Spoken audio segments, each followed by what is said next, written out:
Olá, pessoal! Sejam muito bem-vindos no podcast 1818. Hoje, no nosso programa, nós teremos um convidado que vai trazer, assim, uma experiência muito legal, muito inspiradora. Ele vai falar um pouco das aventuras dele. Tenho certeza que vocês vão gostar muito. E, para tanto, eu já começo pedindo para vocês se inscreverem no canal, deixar os seus comentários, não se esqueça do like e compartilhar muito essa ideia. O 1818 é mais do que um podcast, é um projeto, é uma ideia que traz uma série de valores que são fundamentais para os dias de hoje.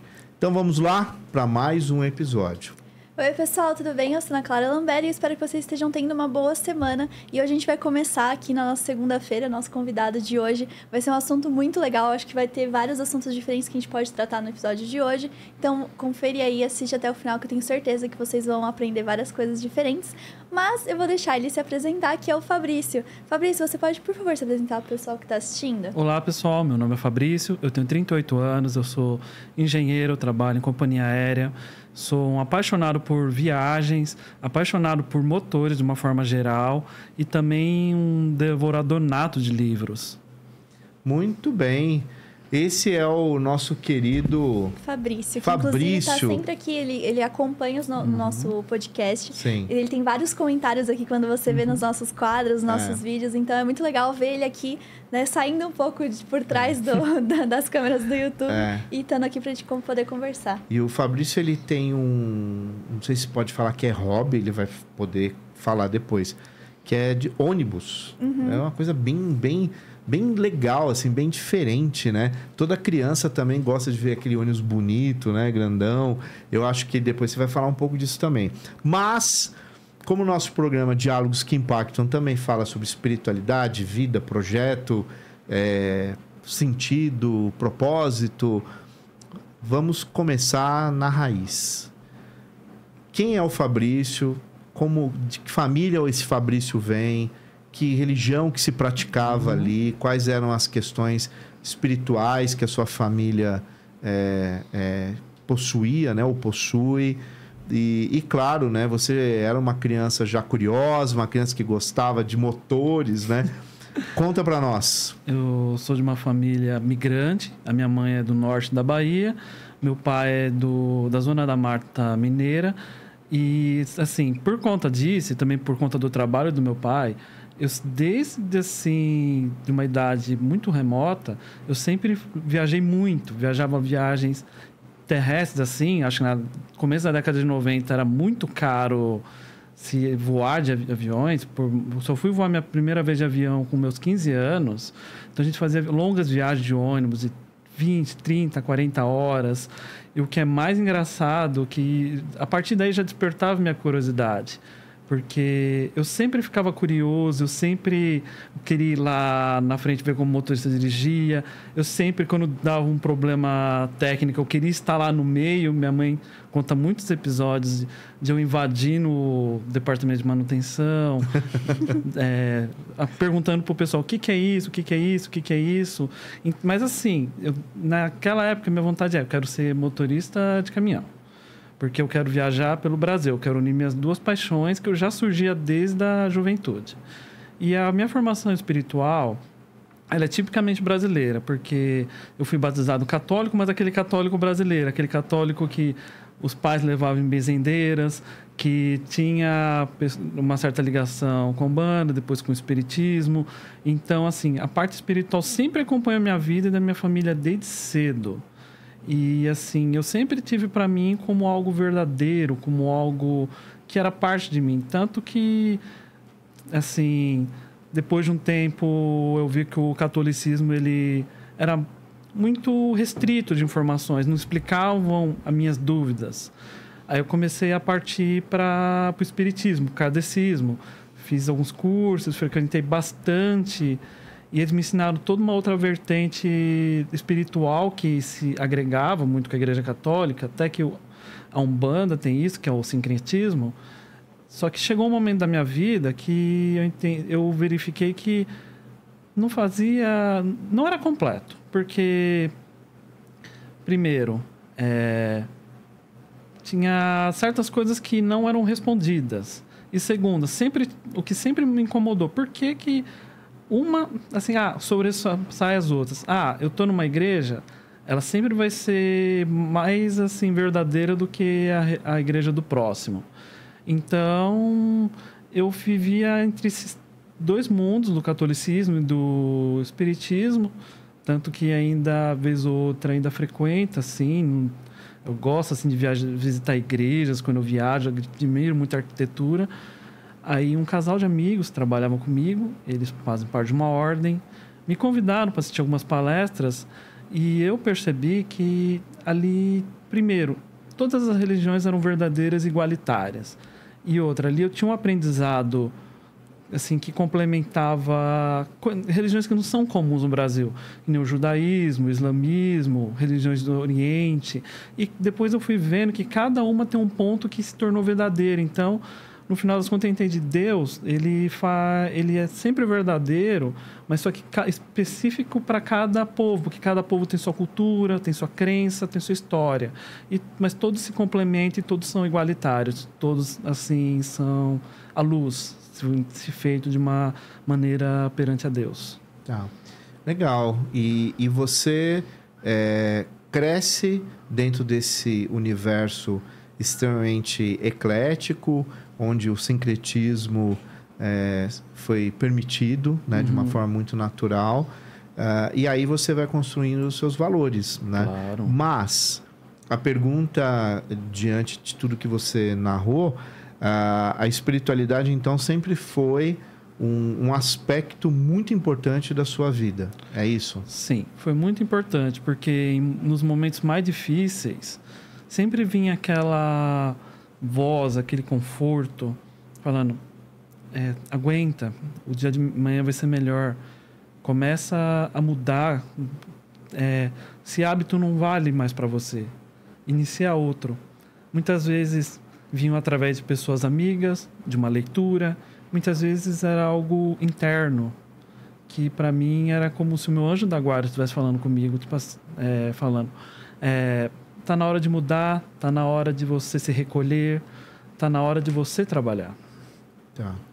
Agora, quando a gente pensa em caminhos, né? Família, a família ela sempre tem um papel preponderante na nossa formação, em vários aspectos da nossa vida. Os seus pais, exatamente pela forma que você foi educado, me parece ser pessoas muito abertas no sentido de não trazer uma verdade absoluta e só existe aquela verdade, né? E como que foi essa relação com a sua família, com as suas escolhas? Porque você fez várias escolhas ao longo do seu crescer, né? E essa relação sempre foi tranquila? Sempre foi tranquila, não só comigo, mas como qualquer membro da minha família. Tanto que temos pessoas em várias vertentes, católicas, evangélicos, espiritualistas, temos até alguns ligados a religiões orientais.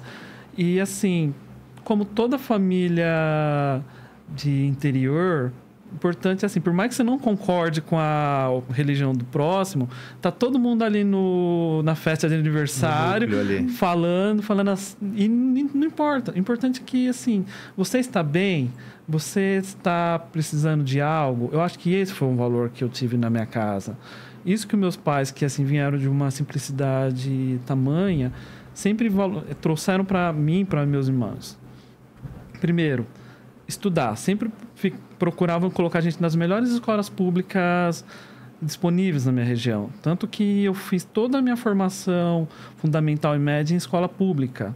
Depois, só que eu fiz as minhas graduações foram em centros particulares, mas até por opção, que eu poderia ter pleiteado até faculdades públicas. E também a questão do respeito, do valor. Se o outro é diferente, respeito. Você pode não concordar, não gostar, respeito. E também o mais importante é o jeito dele, mas que na hora que está todo mundo reunido, todo mundo tem a mesma direção. Sim. Fabrício, Algo muito legal que está aparecendo na sua fala é o respeito. Respeitar a cultura do próximo, respeitar a opinião do outro. E não só isso, mas você está sempre aberto a conhecer que o outro, a cultura, né? Toda a questão do outro. Isso é muito interessante porque você falou que você gosta muito de viajar. Eu acho que um dos principais valores de um bom viajante é respeitar a cultura e estar aberto a conhecer novas realidades. Porque eu acho que uma das coisas mais mágicas de você poder viajar é você conhecer uma vida diferente da sua, uma realidade, uma cultura, uma comida, tudo que você possa imaginar que você não está acostumado. Então, eu imagino que esses foram valores que estavam muito presentes na sua vida de viajante pelo mundo. E aí, nisso, eu gostaria de perguntar quais foram os lugares, porque a gente gosta muito de falar sobre isso, até que a gente tem o quadro Lugares que Impactam, que, inclusive, o Fabrício vai fazer uma participação especial. Exatamente. Porque ele mandou um vídeo pra gente de um lugar que ele foi, que contou, então vai sair aí no futuro, fiquem de olho. Mas quais lugares que você trouxe esse momento de maior reflexão em relação a uma cultura diferente? São vários lugares, eu posso citar alguns. Eu tive uma viagem para Inglaterra em 2022. Foi minha primeira grande viagem pós-pandemia. Fiquei hospedado na casa de um amigo brasileiro, tinha um outro amigo brasileiro, só que eles trabalhando, eles falavam, a partir do momento que eu for trabalhar, o mundo é seu. Você vai fazer o que você quiser, sozinho. Então assim, o que eu ia atrás? De conhecer os lugares históricos, de conhecer... Eu gosto muito de museus, gosto muito de coisas associadas a transporte, então eu ia atrás disso, fazer fotografias, ler sobre, até viajar. E uma coisa que é muito interessante na cultura da Inglaterra, para mim, é a questão do respeito, da cordialidade. Eles não são muito abertos à amizade, à interação, mas eles são muito cordiais. Se você chega de qualquer lugar do mundo e você precisa de uma ajuda, você precisa de algo, eles falam assim, eu posso te ajudar com o quê? Eles não vão ficar satisfeitos até te auxiliar. E isso é muito um valor que eu tenho. Outro valor uma coisa que eu achei muito interessante, eu estava num bairro muçulmano. E, assim, até um pouco por conta da minha fisionomia, eles achavam que eu era. Então, eles sempre me saudavam, sempre me cumprimentavam. Então, tipo assim, mesmo nunca ter conversado com eles, eu me senti acolhido por eles. E toda vez que eu chegava, por exemplo, em alguns museus de transporte, eles viam que eu estava muito, assim, encantado. E eles perguntavam, nossa, mas você está tão feliz, você está mexendo, você está realmente dominando. De onde você é? Ah, veio do Brasil. Assim, nossa, Brasil? Mas eles levavam isso assim, porque parece que na visão deles, depois um amigo me confirmou isso, o brasileiro não é visto como alguém aculturado de gostar de preservação, de museu, não é um presente em museus. Eles costumam ir em museus famosos, mas em mais específicos não é comum. Então, até eles surpresos de ver alguém com esse interesse. Posso dizer outro lugar que eu fui mais recente, eu até gravei o episódio, eu visitei o deserto do Atacama, fui para Santiago, depois eu fui para Calama, fui pelo ar, de princípio, e lá é um local que, assim, por mais que tenha muitos turistas estrangeiros, muitos europeus, inclusive, lá tem muitos... lá é tipo uma tríplice fronteira, lá perto do Peru, da Bolívia e do Chile. Então, você vê esses três povos muito segregados, segregados não, misturados. Você vê que a culinária, as vestimentas são muito unidas, e eles sempre... E até fui visitar um vulcão, e o meu guia, que era um indígena local, ele teve algum problema, teve que retornar com um cara que não teve um problema de saúde. Ele falou, não, cara, eu vejo que você está tão feliz de estar aqui, você está tão engajado em subir esse vulcão, que eu vou pôr combustível e vou te levar de volta. A gente só vai terminar quando você alcançar o seu objetivo. E eu falo, cara, ele me conheceu agora. Eu troquei poucas palavras, o máximo que eu contei um pouco de experiências, eu até falei que eu gostei da caminhonete dele. E, cara, parece que ali eu adquiri um amigo para uma vida inteirinha. Tanto que até depois eu fui lá, comprei um presente para ele de agradecimento. A Itália mesmo, eu estava com minha irmã, quando a gente esteve presente nas ruínas do Do Coliseu? Do Coliseu também, de outras ruínas, a gente sentiu uma energia que, tipo assim, parece que a gente está sentindo algo de 2.000, 3.000 anos. Parece que tem pessoas com a gente aqui fazendo companhia. Então, parece que assim, você é transportado para outro espaço-tempo. E na Espanha, que eu fui em 2023, até encontrei os nossos amigos dos Lugares que Impactam, Otávio e Stefan, eles me levaram para vários locais. Um deles foi em La Coruña, a Torre de Hércules, que foi uma torre romana, que também era cheio de cultura celta daquela região. E ali você olha a imensidão do Golfo de Biscaia na direção do Atlântico, e você pensa, cara, olha a imensidão disso daqui, imensidão, silêncio, mar totalmente azul, as pedras com mais de 1.700 anos. E, cara, é só estando aqui para entender. Essas coisas, poucos pequenos exemplos, trazem muitas reflexões para mim. Sim. E esses locais todos que você já viajou em muitos lugares, né? Você citou apenas alguns aqui. Eles fazem sentido também com as suas conexões com a questão da espiritualidade? Elas fazem totalmente, Marcelo. Tá. Eu sempre gosto de visitar os templos locais, não só ligados ao cristianismo, mas também às religiões locais, as outras religiões, assim, islamismo, judaísmo, e toda tem uma energia diferente, mas você vê que apenas são outras formas de enxergar Deus. E com isso, eu comecei a enxergar que, assim, cara, eu não consigo ser apenas alguém que mora num bairro, numa cidade, vai para o trabalho, retorna e tem os seus lazeres locais. O mundo é muito gigantesco. Você demoraria 3, 4 vivências para explorar todo ele. Eu sou o tipo de viajante que eu não gosto de ficar preso em lugares turísticos, somente nas grandes cidades. Eu gosto de pegar um ônibus, um trem. Eu gosto para ir a lugares que pessoas não vão, somente porque eu sei que ali tem alguma coisa que é importante para mim. Uma coisa não tão ligada à fé, mas que foi muito assim, importante para mim. Eu e minha irmã, nós chegamos em Roma, vindo de Módena, que a gente foi visitar a fábrica da Ferrari, e a gente chegou muito cedo para dar a entrada no hotel. Então, vamos no Museu de Aviação da Força Aérea Italiana. Ele estava fechado naquele dia. Então, falando assim, o que a gente vai fazer? Compramos um ticket de trem, descemos para Enzio, que é um local no litoral da Itália. Para qualquer pessoa não tem nada ali, só que ali foi o local que as tropas americanas desembarcaram na invasão da Itália. E eu já conhecia esse local de jogos que eu tinha jogado, de livros que eu já tinha lido.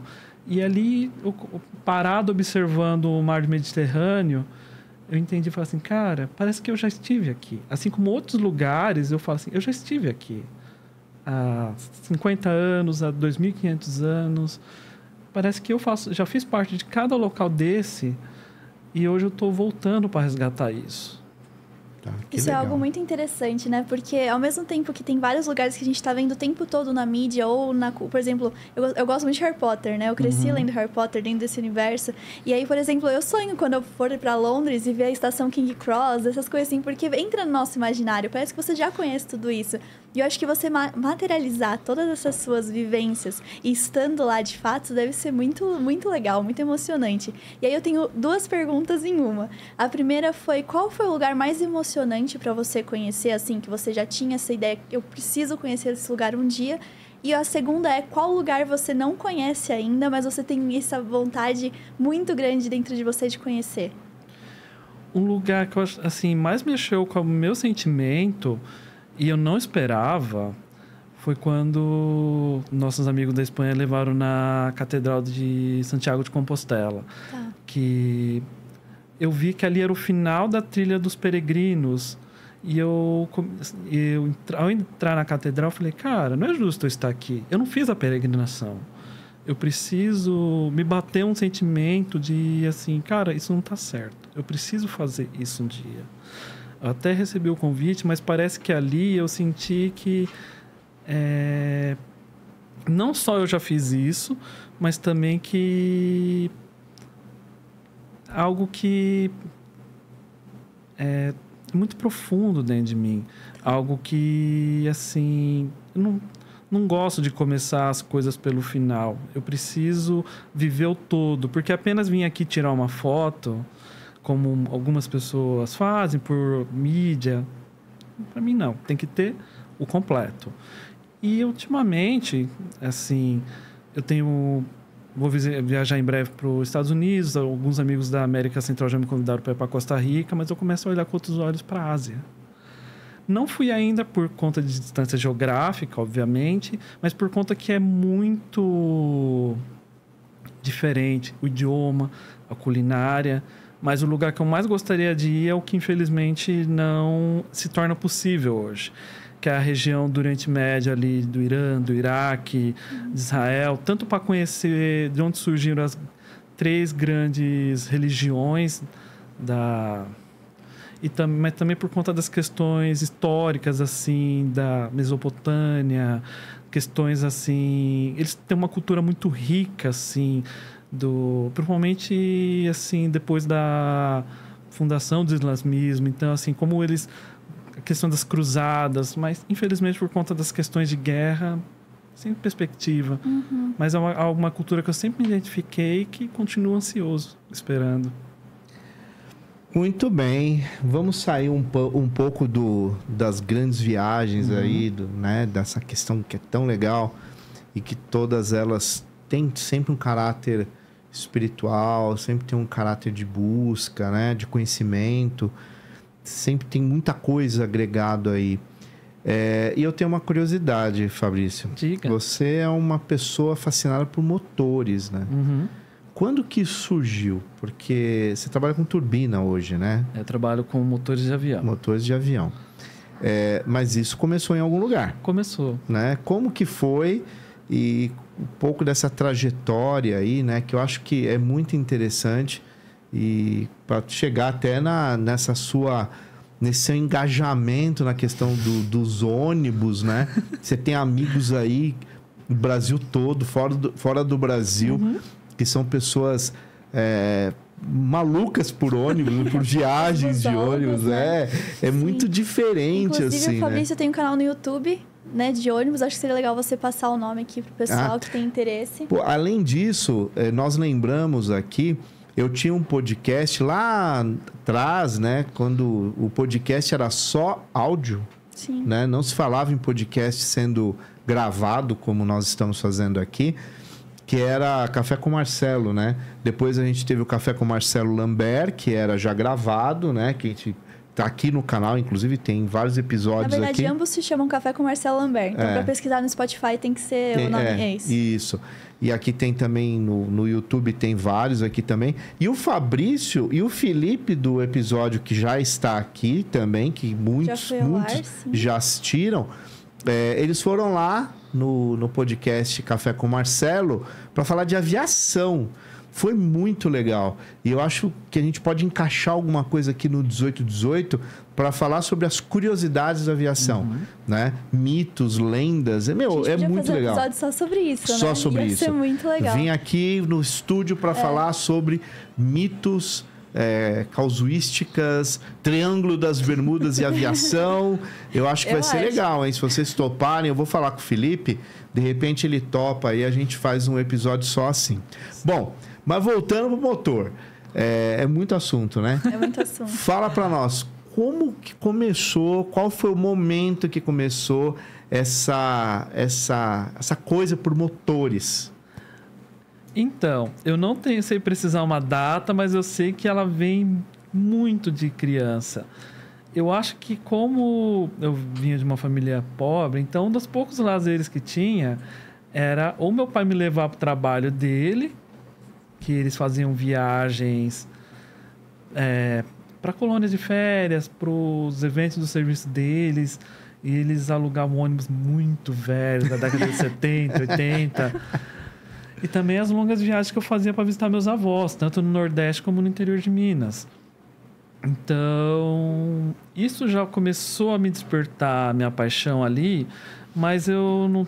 Era, no começo da década de 90, era muito difícil você encontrar qualquer material.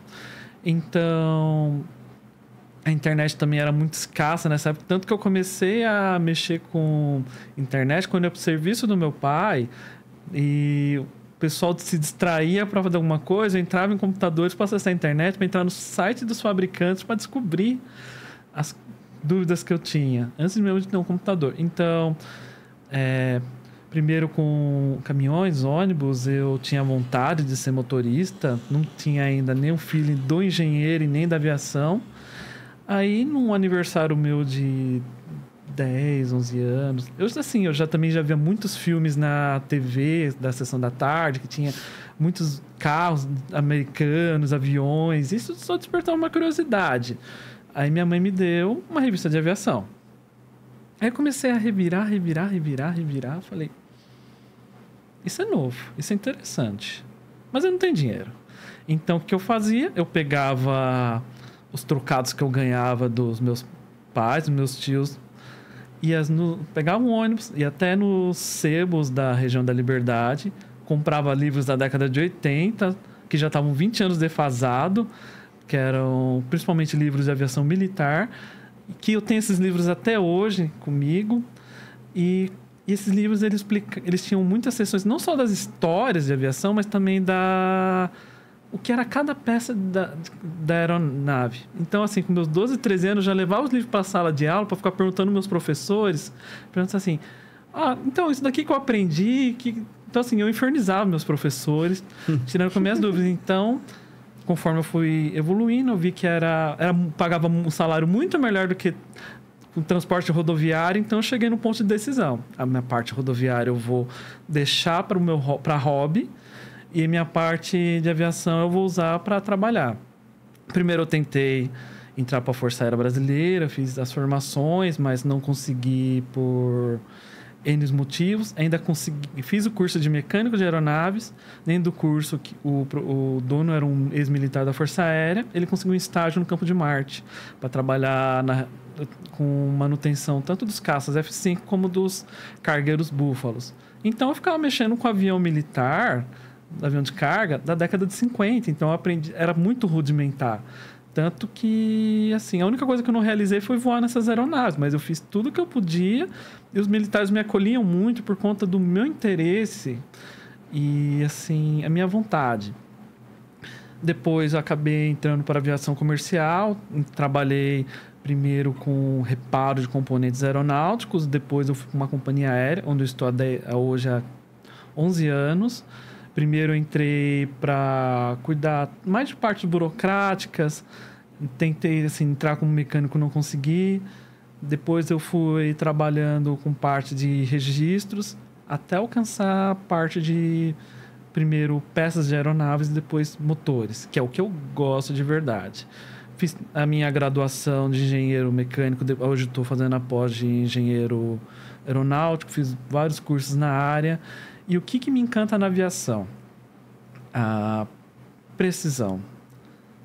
Tudo ali é feito para não dar problema. Tudo é extremamente milimétrico, delicado e caro. Tudo ali requer grandes mentes, grandes habilidades cuidando. Então eu penso, parece que aqui sempre vai ser um desafio.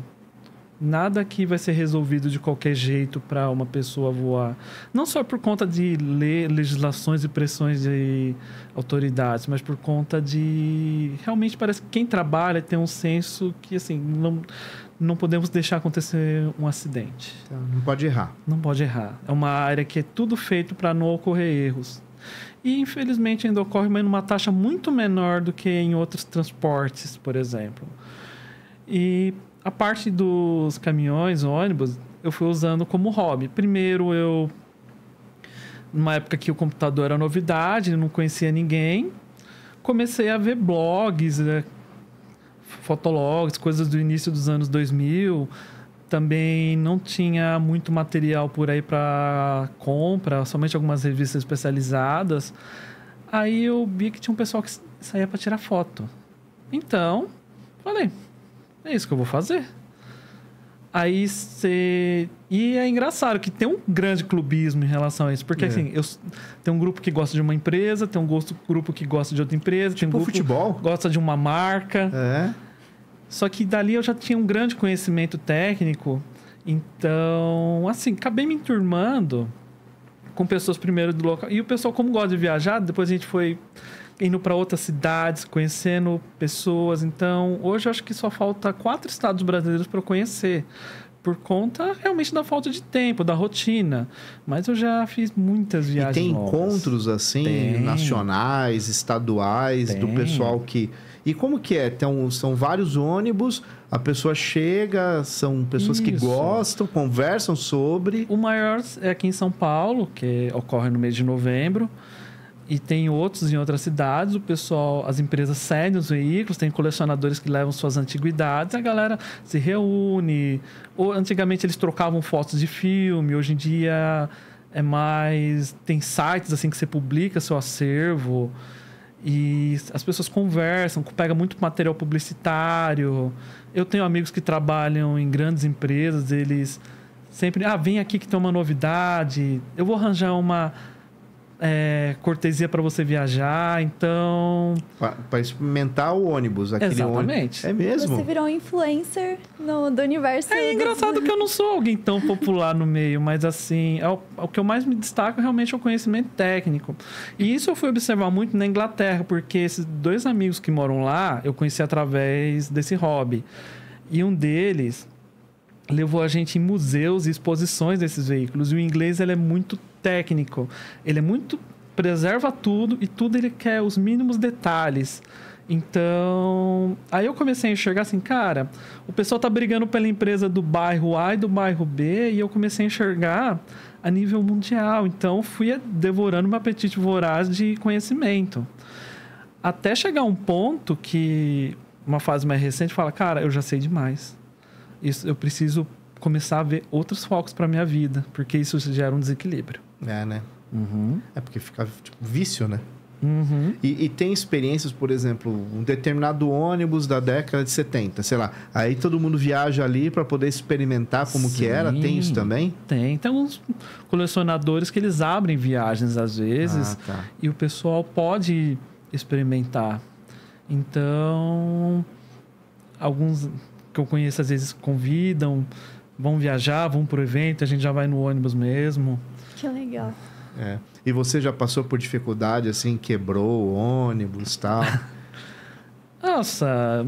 Você já empurrou um ônibus? Eu já. Já? E não foi só uma vez, não. Nós já teve que tirar ônibus de plataforma junto com funcionários e motorista para eles seguirem viagem. A gente estava ali por acaso. Mas o nosso próprio ônibus nós já tirou. Eu já... Assim, não vou dizer que eu arrumei. Eu também sou muito sensato de entender que, assim, se eu não tenho um conhecimento disso, eu não vou pôr a mão. Mas palpiteiro a gente sempre vai ser. Entendi. Então, assim, eu já passei... Era muito comum, quando você viajava para a década de 90, assim, ônibus sem ar-condicionado, sem nada. E, de repente, quebra no meio do nada. Então, simplesmente, até vir um outro ônibus reserva, era 3, 4 horas ali parado, esperando, o pessoal tentando arrumar. Então, assim, infestações, insetos. Eu já vi cada situação, assim, nas minhas viagens, que eu acho que daria um outro episódio. Que legal. Mas, assim, graças a Deus, nunca sofri nenhum acidente, nenhum problema, assim. Tudo teve um final feliz. Ah, que legal. Bom. Que bom, né? Você tem algum canal, algum lugar para... Porque tem muita gente que está assistindo e falou, isso é legal, eu nunca tinha pensado nisso, né? Sei lá, onde que as pessoas buscam esses espaços, que seja virtual e tal... Pessoas que se interessam por isso. Eu tenho um canal chamado Fabrício T3 Bus, que no YouTube, que, assim, hoje eu não consigo mais filmar para postar, mas acho que tem bastante material de veículos dos anos 80, 90 e 2000, que sempre foi o que eu gostei mais. Tô tão, assim, pegado com veículos mais modernos. Tem um site chamado Ônibus Brasil, que é o maior site mundial, assim, de acervo de fotos de ônibus. E também hoje o pessoal está muito indo para o Instagram, criando suas páginas. Tá. Eu acabei não criando, não foi por falta de interesse, foi por falta de tempo mesmo, porque eu sou muito chato com acervo. Eu quero colocar foto, eu quero colocar descrição, eu quero colocar tudo bonitinho. Então, acho que é muito o perfeccionismo do capricorniano engenheiro. E você diz a lenda que ele sabe o número da peça, o ano. É uma enciclopédia mesmo, é uma coisa assustadora, assim, né? É uma coisa que é difícil de entender, né? Ele sabe lá as peças, o número, a referência, o ano.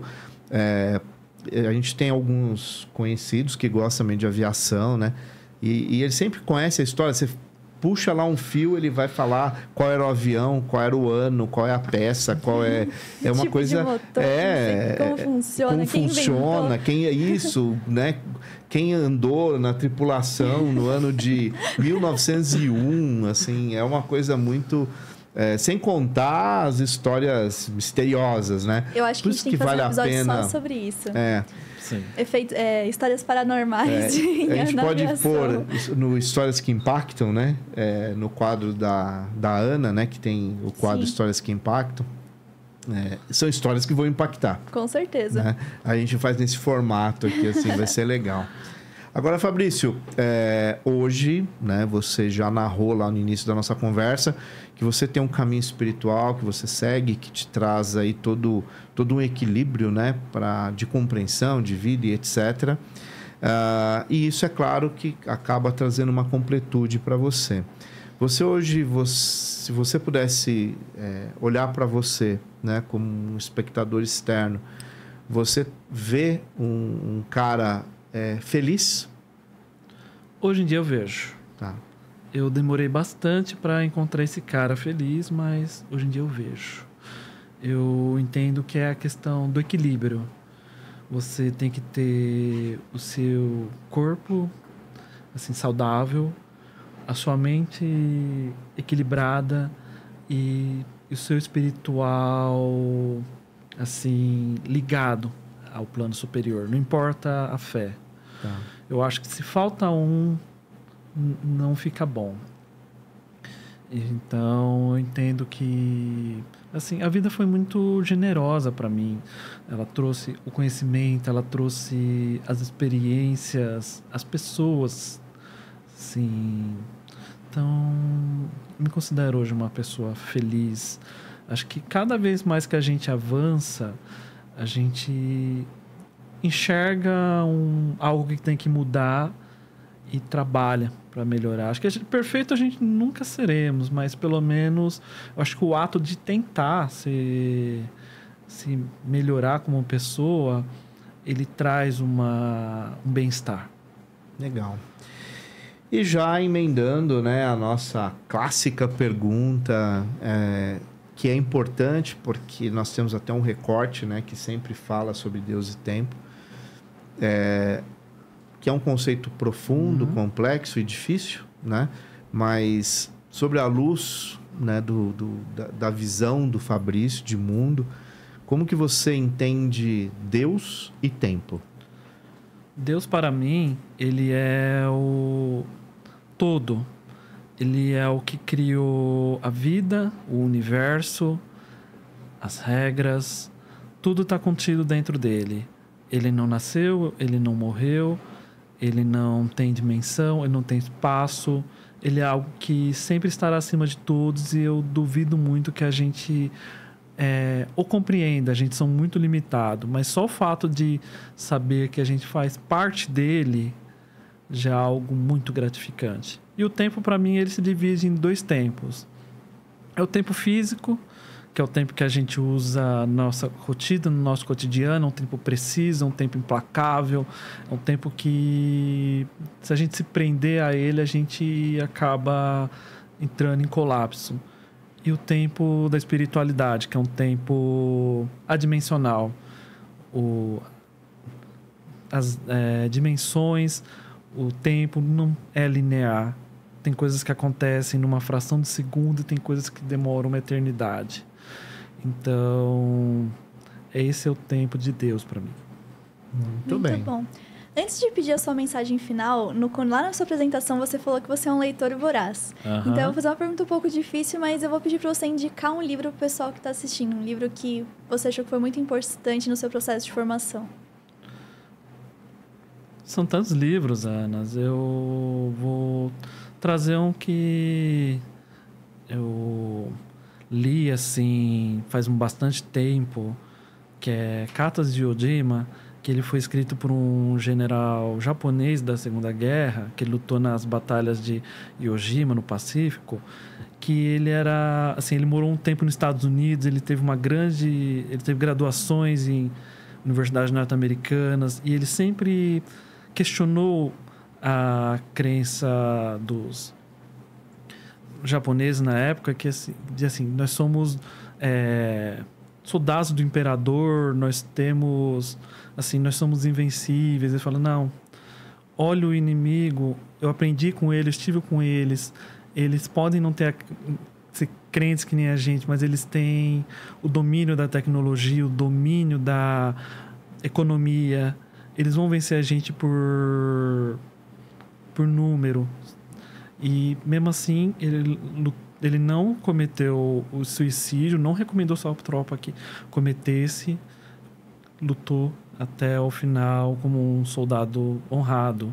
Então isso traz para mim uma reflexão, duas reflexões na verdade. Primeiro, nunca se limite a conhecer você e o seu meio comum. Sempre olhe o outro lado. Seja o seu inimigo, seja algo que você quer conquistar, seja apenas um país assim que você não conheça e que você acha que a cultura não seja interessante. E tem um segundo lado, que é a questão da perseverança. Mesmo que as coisas pareçam estar perdidas, e às vezes estão, luta até o fim. Acho que, assim, desistir não é opção, mas não é a questão do se render, que às vezes o se render também é uma luta até o fim. Mas não seja um covarde. Você tem tudo para alcançar tudo aquilo que você deseja. Eu quero até, antes da pergunta final, fazer um adendo. Realmente esse livro é incrível e o filme também é muito bom. Sim. Né? O filme, ele traz, né, uma narrativa muito próxima do livro. Né? Pesquisem que vocês vão encontrar. Né? Eu não sei se tem nas plataformas de streaming aí, mas é um filme longo, né? Um filme que tem... É um filme pesado, assim, né? Porque mexe muito com essa coisa da natureza humana e tudo aquilo que... principalmente a Guerra do Pacífico, ela despertou não só do lado dos aliados, como também do lado dos japoneses, porque em alguns casos parece que o ser humano ele chegou naquilo que há de mais profundo, né, de si. Então é um filme que vale a pena assistir.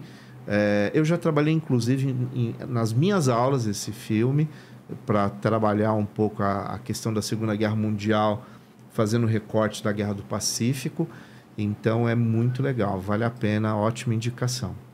Muito bom. Então agora, para a gente encerrar, eu vou pedir para você deixar uma mensagem final para os nossos espectadores. Eu gostaria de agradecer, antes de mais nada, o convite por estar aqui com vocês.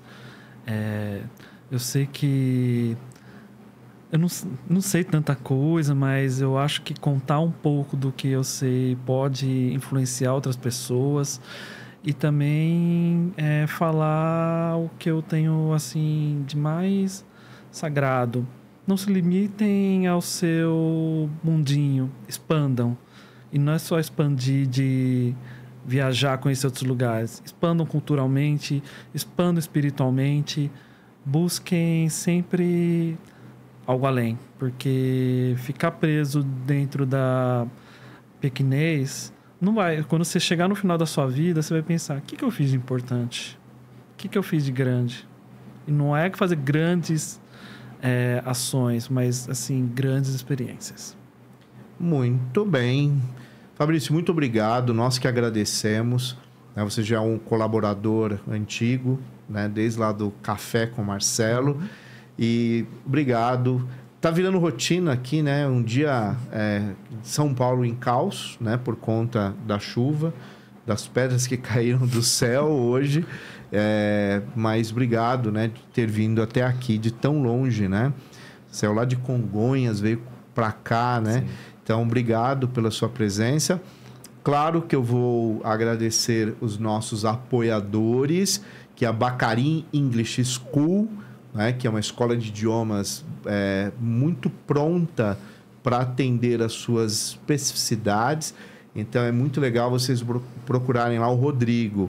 Nós temos também uma apoiadora que trabalha com velas. Quem é, Ana Clara? É a Lute Benedetto. Vocês podem encontrar todas as informações aqui na descrição. Então, é uma loja de velas e aromas.